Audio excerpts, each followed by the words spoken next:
Добар ден, јас сум Елизабета Радеска, воспитувачка вработена во детската градинка Младост од Тетово. Денеска, дечиња, јас ви спремив една активност од јазик и говор. Ќе ви раскажам за една бела пеперутка. Слушајте внимателно, затоа што на крај ќе ве прашам и неколку прашања.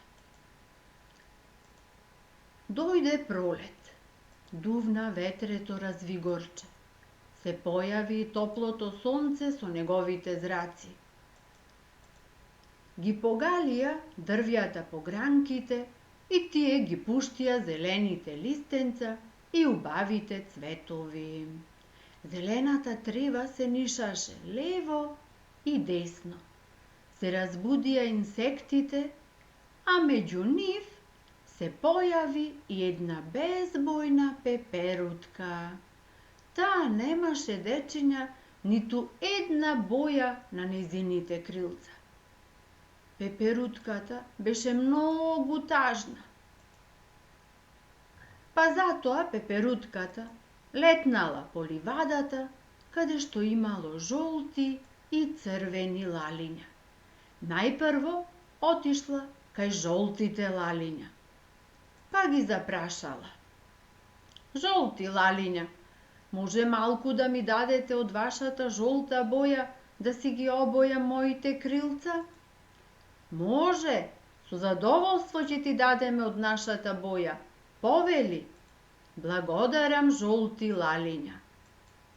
Потоа пеперутката отишла кај црвените лалиња, па и таму ги замолила нив.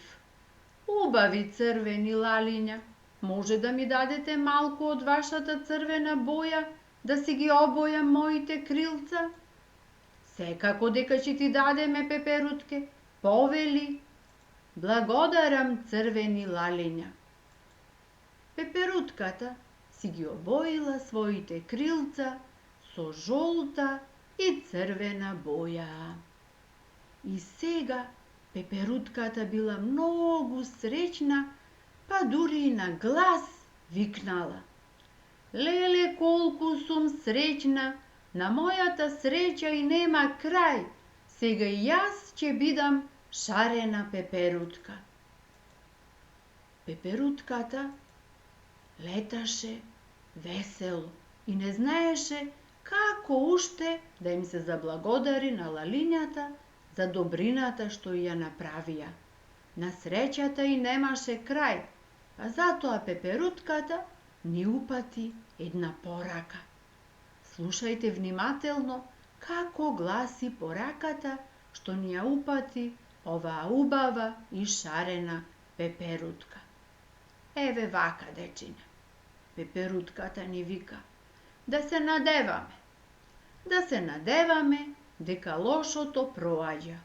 Да се надеваме дека доброто доаѓа. Да се надеваме дека добрината ќе се слави. Да се надеваме дека никој никому лошо нема да прави. Секое дете од радост ќе сјае, добрината и среќата ќе се ткае.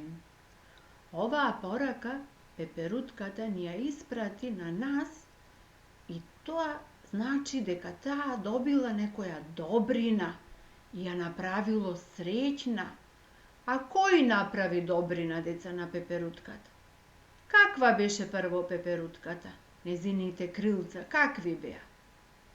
Па немаја, ниту една боја немаше пеперутката на незините крилца и затоа таа беше многу тажна.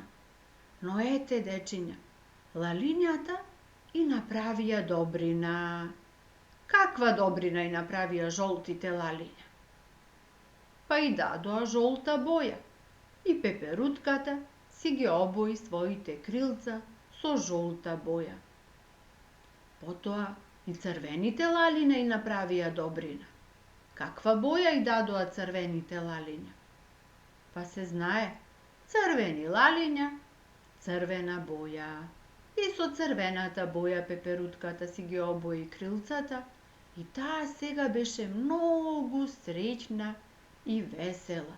И затоа пеперутката ни ја упати оваа порака, за да се надеваме, деца, а и ние да се надеваме дека еден ден ќе се вратиме што поскоро во нашата градинка и пак ќе бидеме среќни и весели како пеперутката, дечиња. А сега, дечиња, ќе ви дадам една домашна задача. Треба да ја нацртате пеперутката, но да не ги заборавиме и лалињата. Еве вака може да насликате лалиња, како што е на овој цртеж овде. За да ги направите вакви лалињата, вас ќе ви биде потребен следниот материјал. Печати од сунџер исечени во форма на лале, темперни жолта, зелена и црвена боја, жолта и црвена за лалињата, а со зелената темперна ќе ги направите стебленцата и листенцата на лалињата. Бел лист, пластична чинија и четка со која што ќе ги направите стебленцето и листенцата на лалињата. Се надевам дека оваа активност ви се допадна и дека оваа домашна задача ќе си ја изработате со вашите вредни рачиња, со помош на вашите родители, а кога ќе дојдеме во нашите градинки, од вашите цртежи ќе направиме една голема ликовна изложба. Довидување, дечиња!